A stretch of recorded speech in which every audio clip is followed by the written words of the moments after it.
I still remember the weight of that envelope in my hands. A cream-colored, expensive stock, embossed return address from Walters and Keene, attorneys at law. Morning light spilled across my kitchen table, dust motes suspended in golden beams that seemed to pause, as if time itself understood the gravity of what I was about to discover. The paper knife slid through the seam with a whisper, and I unfolded the letter with fingers that did not yet know to tremble. Names, legal phrases, property descriptions. My eyes scanned the document once, twice, 3 times, searching for my own name among the beneficiaries. It wasn't there. The family home, the one whose mortgage I had rescued with $100,000 of my own money, the one whose foundation had been mortared with my sacrifices, was now fully, legally, irrevocably Todd's. My younger brother, who had never held down a job for more than 8 months. My brother, whose financial responsibility extended about as far as remembering to pay his cell phone bill. I didn't cry. I didn't scream. I simply folded the paper along its creases and returned it to its envelope.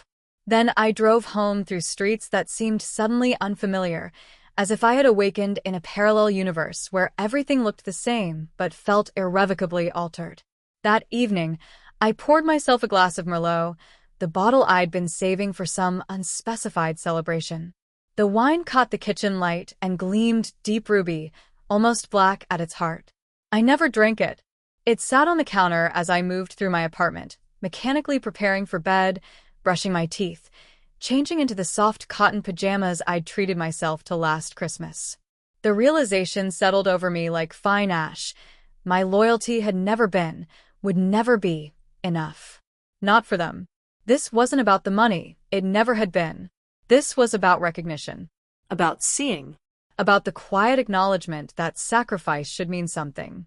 The wine remained untouched until morning, when I poured it down the sink, watching the crimson liquid spiral away like blood in water. I had always been the dependable one. Growing up, it was Naomi who made sure the permission slips were signed, Naomi who remembered when the electric bill was due, Naomi who worked after school to contribute to household expenses when Dad's construction business hit its first rough patch. I became a nurse practitioner not just because I cared about helping people, but because I understood, bone deep, what it meant to be the one others depend on. Double shifts at the hospital became my norm. Student loans loomed large, but I never missed a payment. And when my father called, voice gruff with unspoken worry about making the mortgage payment after a client backed out of a major project, I was the one who opened my own thinly stretched account and transferred money home. Not a loan, a gift. Because that's what family does. Todd was different. 3 years younger, infinitely more charming, perpetually forgiven for his creative approach to responsibility. Where I accumulated degrees and certifications, Todd collected half-finished projects and enthusiastic beginnings. Where I built security, Todd chased possibility. I never resented him for this. We are who we are. When the financial crisis of 2008 hit, it struck my parents like a physical blow. Dad's construction projects evaporated overnight. Mom, who had never worked outside the home, suddenly faced the prospect of finding employment in her 50s. The house, a sprawling colonial my parents had purchased in the early 90s, when Dad's business was booming, became an anchor threatening to drag them under. 3 months of missed mortgage payments. Certified letters from the bank. My mother's voice on the phone, brittle with pride but breaking with fear. We might have to sell the house. The house where I had grown up. The house where my height had been marked in pencil on the kitchen door frame. The house my mother had poured her soul into, repainting, refurnishing, replanting the garden each spring with dogged optimism. I remember sitting at my kitchen table that night, surrounded by my own bills, calculating and recalculating what I could afford to give. The answer was always the same. Not enough. But somehow, I would make it enough. $100,000. My entire emergency fund, plus a loan against my retirement account. I didn't hesitate. I contacted their bank, negotiated terms, wired the money, stabilized the mortgage. When I drove out to tell them in person, my mother wept, clinging to me in the foyer beneath the crystal chandelier she had always been so proud of. My father stood awkwardly to the side, pride and gratitude and shame battling across his weathered face. You'll get it back, he promised gruffly. When things turn around. Or if not that, then. He gestured vaguely around the house, and I understood the implication. Someday, this would be part of my inheritance. Not that I wanted it, not really. What I wanted was for them to have peace. For my mother to be able to stay in the home she loved. For my father to retire with dignity. I asked for nothing formal, no written agreement about repayment or future ownership. Just a daughter helping her parents through a crisis. Just family taking care of family. Life settled into a new rhythm after that. Dad's business slowly recovered as the economy improved. Mom joined a garden club and seemed happier than she had in years. Todd bounced between cities and jobs, calling occasionally with grand tales of his latest venture. I built my career, bought a modest condo closer to the hospital, dated occasionally, but never seriously. If I sent extra money home now, and then when things seemed tight, I never mentioned it. If I noticed that my parents always seemed to find funds for Todd's latest business idea while remaining too proud to repay me, I pushed the observation away. Family isn't a balance sheet, I told myself. Love isn't a transaction. But still, in quiet moments, I would remember my father's words. You'll get it back. Not the money, necessarily, but the recognition. The acknowledgement that I had been there when it mattered most. The letter from the estate lawyer arrived 13 years after I saved their house. 13 years of holiday dinners where Todd dominated the conversation with tales of his latest quasi-business venture. 13 years of my parents introducing him as our entrepreneur and me as our reliable one. 13 years of increasingly expensive birthday gifts for Todd, a car one year, a trip to Europe another, while I received practical items, kitchen appliances, subscription services, once a set of premium scrubs for work. I never complained. Reliable ones rarely do. And then the letter. The house, my investment, my sacrifice, left entirely to Todd. No explanación. No acknowledgement. Just the cold legal fact. The property at 1842, Oakwood Lane, was now the sole inheritance of Todd Michael Sullivan upon the passing of Bernard and Eleanor Sullivan. My name appeared nowhere in the document except as the addressee on the envelope. I remember that night in fragments, like a dream partially forgotten upon waking. The unopened wine, the mechanical motions of my evening routine, the strange sense of clarity that came with profound disappointment. It wasn't shock, not really. Some part of me had always known this was coming, had recognized the pattern years before I was willing to admit it to myself. I didn't call them. What would I say? How could you? Would sound like I was entitled to their property. I thought we had an understanding, would sound mercenary, as if I had saved their home as an investment rather than an act of love. So I said nothing. I went to work the next day and the day after that. I checked blood pressures and reviewed lab results and wrote prescriptions and listened to patients with the same careful attention I always had. Life continued.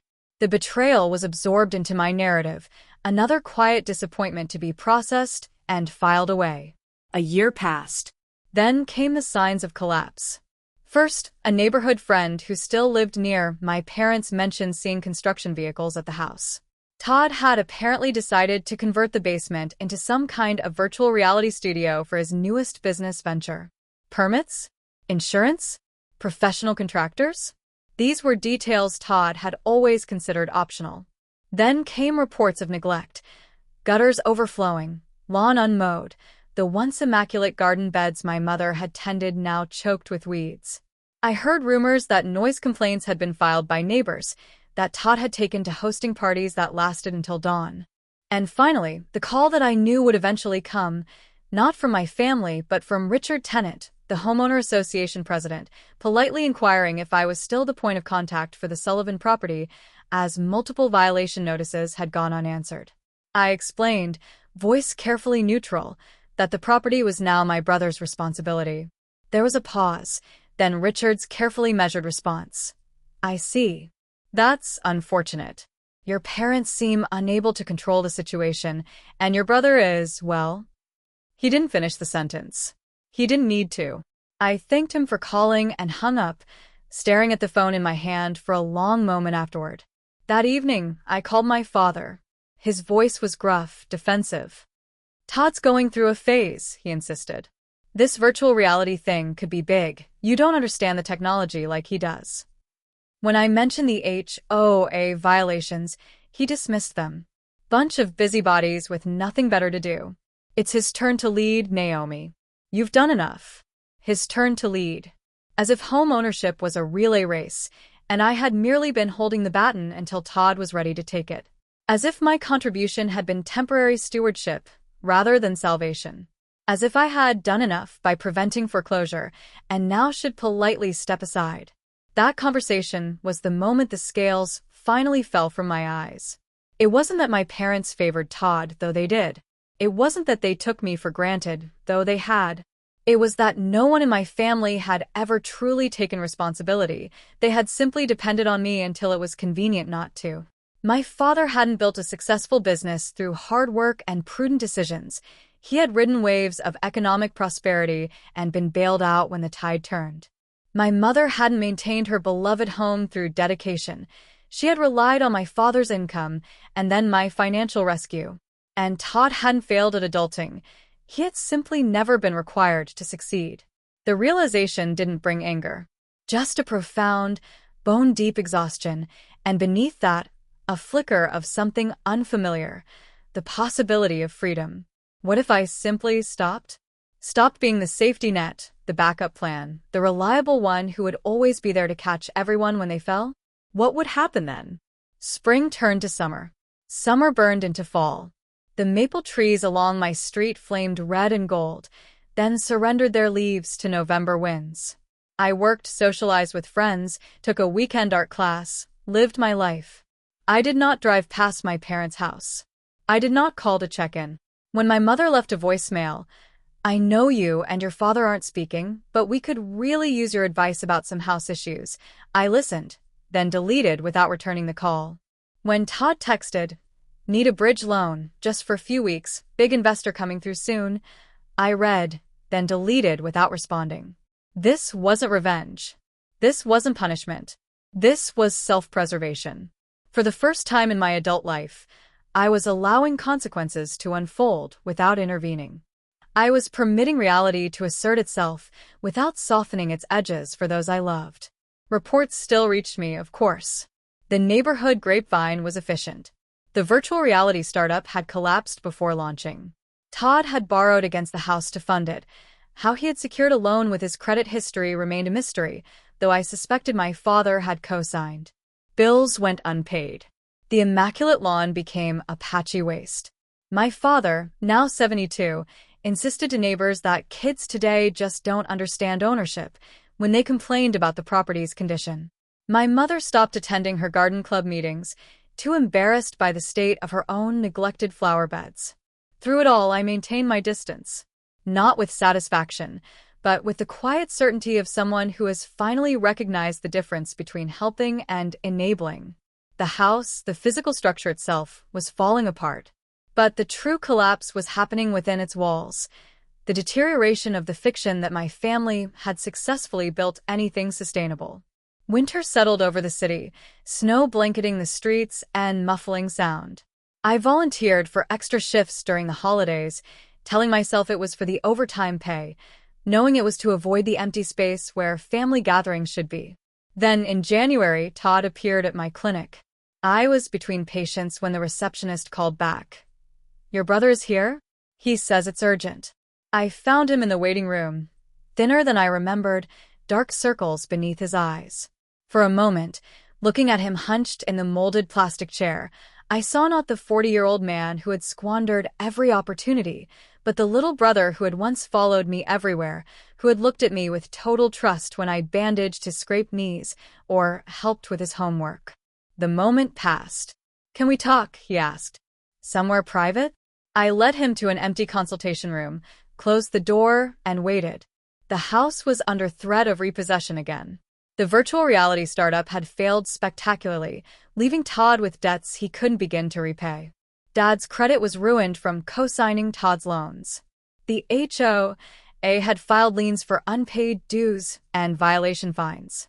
It was, in short, Exactly the scenario I had anticipated from the moment I read the estate lawyer's letter. What I hadn't anticipated was Todd's offer. Control of the deed, retroactively, informally, if I would cover the debts one more time. Dad says you can have it, he explained, not meeting my eyes. We'll sign it over to you completely. We should have done that in the first place, after you saved it before. There was no apology in his voice, no recognition of the betrayal. Just the calm assumption that of course I would step in again. That was my role after all. The reliable one. The fixer. The safety net. I remained silent so long that Todd finally looked up, confusion clouding his features. Naomi, did you hear what I said? You can have the house. That's what you wanted, right? I studied my brother's face, the familiar features now haggard with stress, the eyes that had always been able to charm their way out of consequences. No, I said finally, my voice steady. That's not what I wanted. He started to protest, but I held up a hand. The house was never the point, Todd. It was what it represented. Home. Security. Family taking care of family. But that's not what happened, is it? You all took what I offered and gave nothing back, not even acknowledgement. Todd's expression hardened. So this is about the money? After all your talk about family and doing the right thing, I cut him off with a small shake of my head. This is about respect, about reciprocity, about recognizing that love without limits isn't love at all, it's exploitation. I stood, signaling that our conversation was over. You already gave it away, I said quietly. I just paid the bill. That evening, my father called. His voice was a mixture of anger and desperation I had never heard before. Just do it for your mother, he pleaded. Don't let the house go to strangers. She's heartbroken over this whole situation. The manipulation was so transparent it almost made me laugh. Almost. Dad, I said gently, I'm not responsible for Mom's heartbreak. Or for the house. Or for fixing the consequences of decisions I had no part in making. He was silent for a long moment. Then, so you're abandoning your family, after everything we've done for you. The accusation hung in the air between us, so wildly inaccurate that I couldn't immediately formulate a response. When I finally spoke, my voice was calm but firm. I'm not abandoning anyone. I'm simply allowing you all to experience the results of your choices. That's not abandonment. That's respect. I ended the call before he could respond, before I could weaken, before the lifetime habit of fixing, smoothing, accommodating could reassert itself. 2 weeks later, I used my savings, rebuilt carefully over the years since my last financial rescue mission, to place a down payment on a small lakeside cottage in Vermont. It was nothing like my parents' house, modest where their home had been imposing, cozy where theirs had been grand. But it was mine. Every creaking floorboard, every weather-worn shingle, every view of mist rising from the water at dawn mine. Not an inheritance, not a gift, but something I had created for myself. I drove up on weekends to paint the interior, planted perennials in beds along the front walkway, hung bird feeders from tree branches. With each nail I hammered, each wall I painted, each seed I planted, I reclaimed something that had been stolen from me. Not money, but agency. The right to build something for myself, without having it appropriated for others' needs. The right to create a home that was genuinely, permanently safe. It was at Dr. Mercer's retirement party that spring that the final piece of the puzzle fell into place. I had worked with Patricia Mercer for over a decade. She had been my mentor when I first joined the hospital staff as a nervous new nurse practitioner. The gathering was held at her home, colleagues and former patients mingling in her spacious backyard as dusk settled. I was at the drinks table when I heard someone call my name. Turning, I found myself face to face with Leonard Elliott, who introduced himself as a local estate lawyer. Sullivan, he repeated, recognition dawning. Any relation to Bernard and Eleanor Sullivan over on Oakwood Lane? I nodded, tensing slightly. My parents, I confirmed. He smiled, clearly pleased with his memory. Thought so. I handled some estate planning for them years back. Sharp people. Your father especially. Very clear about what he wanted. We chatted politely about the neighborhood, the weather, mutual acquaintances. As the night deepened and the bourbon in our glasses diminished, Leonard grew more candid. I always remembered your parents' case because of the timing. Not every day someone rewrites their will right after their daughter saves their house from foreclosure.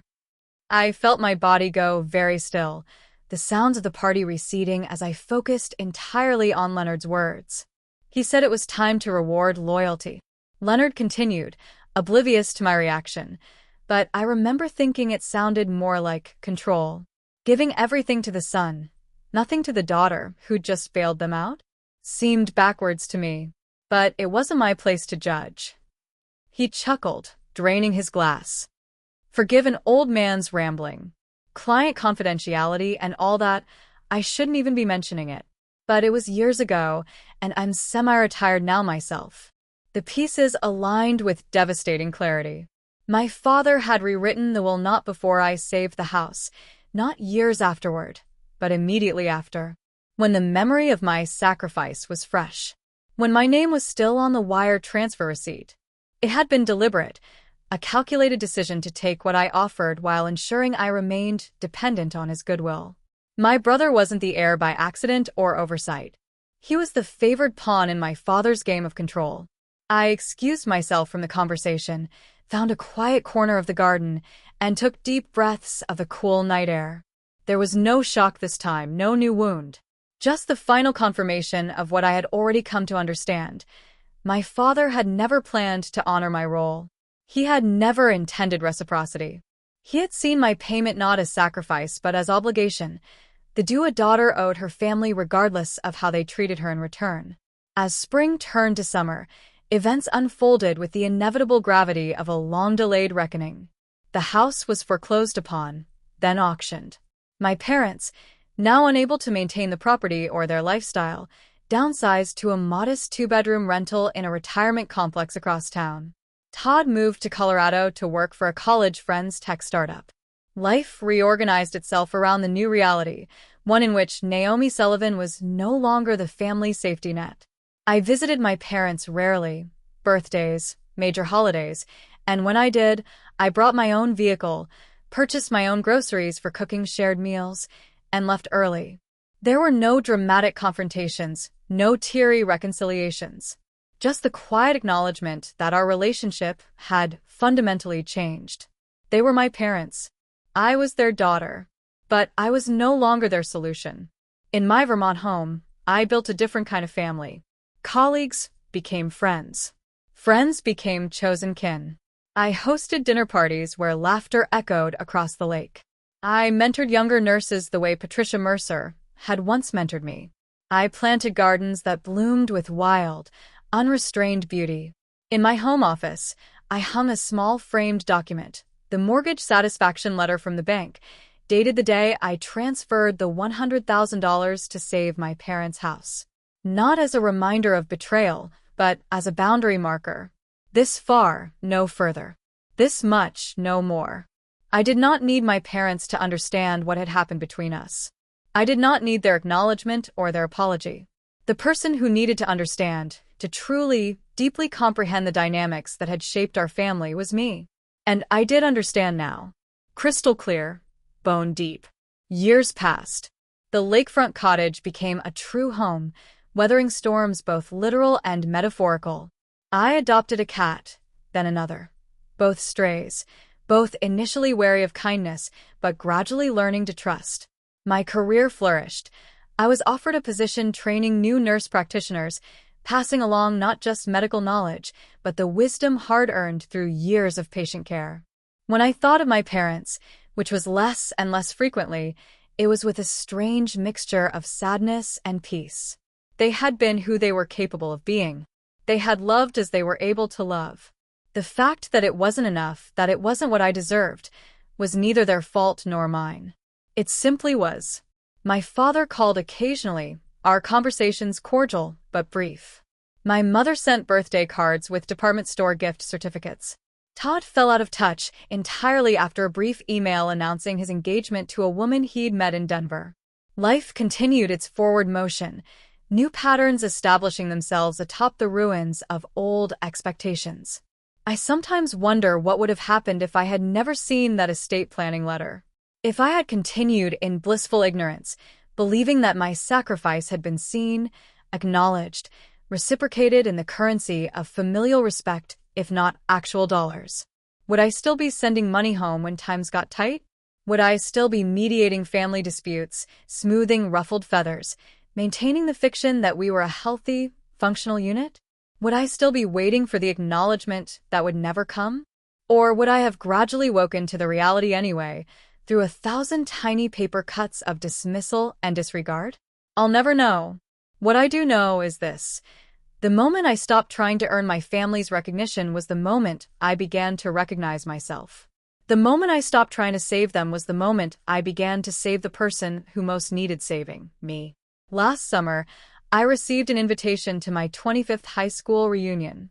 I debated attending, unsure if I wanted to revisit the place where so much of my identity had been formed. In the end, curiosity won out.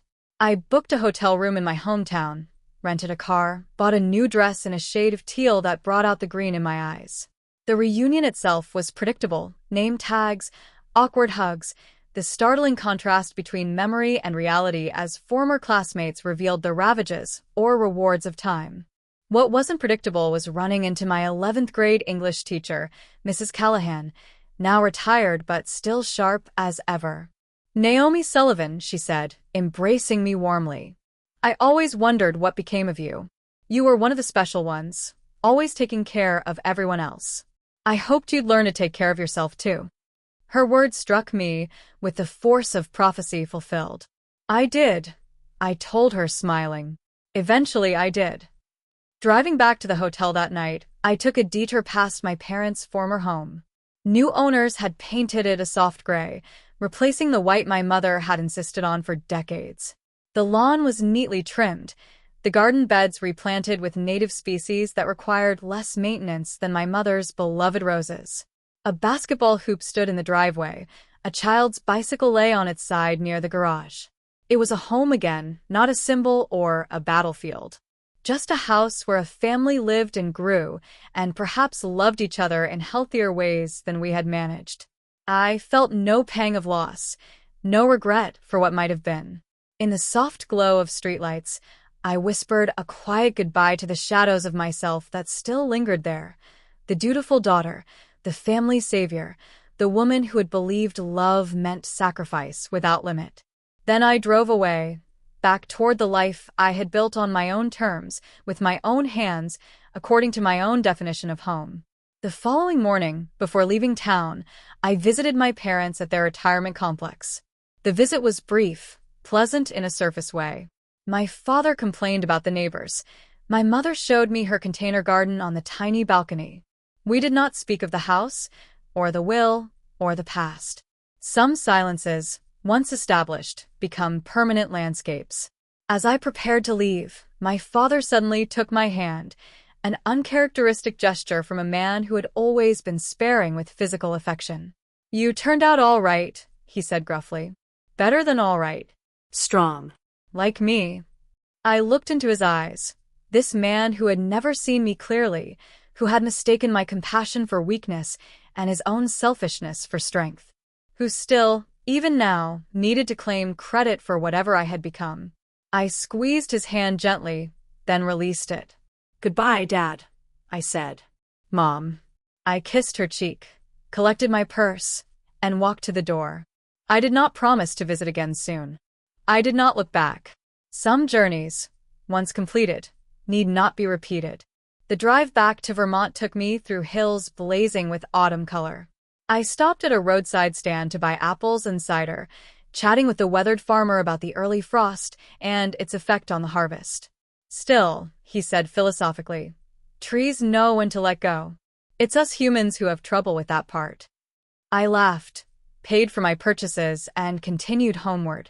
As I crested the final hill before the turnoff to the lake, the late afternoon sun broke through clouds, illuminating the water below until it seemed to burn with inner light. I pulled over, overwhelmed by sudden, fierce joy. This was my life now. Not perfect, not without its own complexities and occasional sorrows, but authentically mine. built with intention rather than obligation, rooted in self-respect rather than self-sacrifice. I had let go of the fantasy that family automatically meant safety, that blood guaranteed loyalty, that love and exploitation could not wear the same face. And in letting go, I had found something far more valuable: the capacity to love without losing myself, the ability to give without emptying, the wisdom to recognize when loyalty becomes self-betrayal. I am 47 now. The girl who believed that love meant endless giving is gone. The woman who feared that boundaries meant selfishness has disappeared. In their place stands someone more complex, capable of deep compassion but unwilling to be exploited, able to forgive but determined never to forget, loving yet firmly protected by the lessons of experience. I think sometimes of that $100,000 and what it really bought me. Not a house, certainly. Not my parents' respect or gratitude.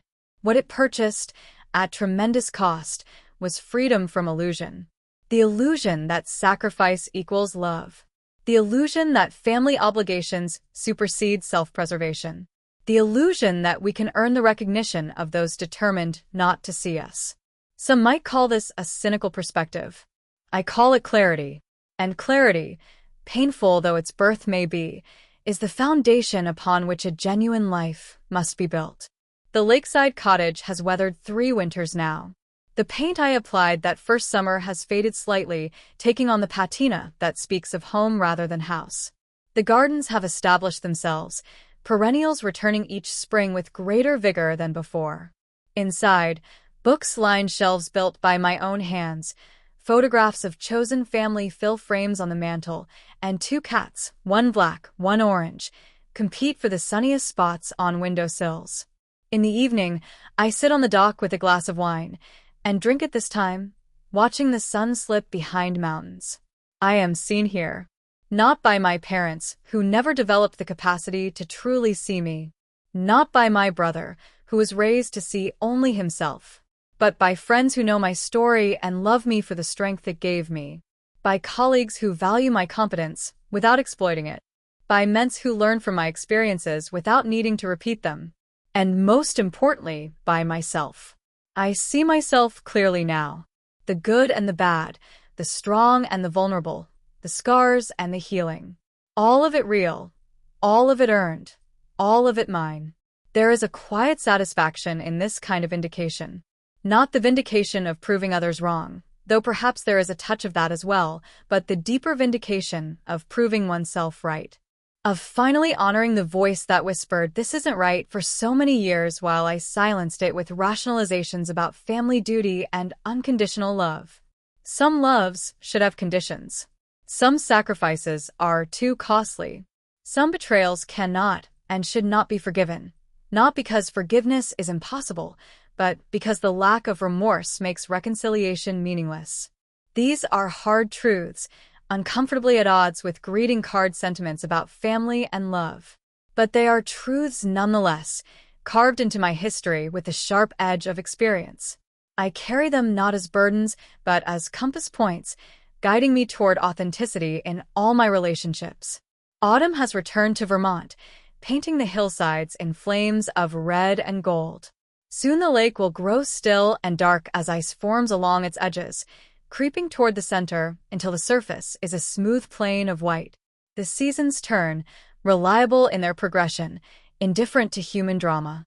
There is comfort in this constancy, this ancient rhythm that continues regardless of our small lives and smaller concerns. I am learning to move with these rhythms rather than against them, to plant in spring, harvest in fall, rest in winter, and begin again when the earth warms. To accept endings as inevitable rather than tragic. To welcome beginnings as opportunities rather than obligations. The $100,000 is gone. The house is gone. The illusions are gone. What remains is surprisingly, gloriously enough. This moment, this breath, this capacity to build and rebuild according to my own blueprint. This hard-won wisdom that love should add to our lives, not diminish them. That sacrifice without recognition becomes martyrdom. And that sometimes the greatest act of self-care is simply to stop, to stand still, to say, "No more. This far, no further." and to mean it.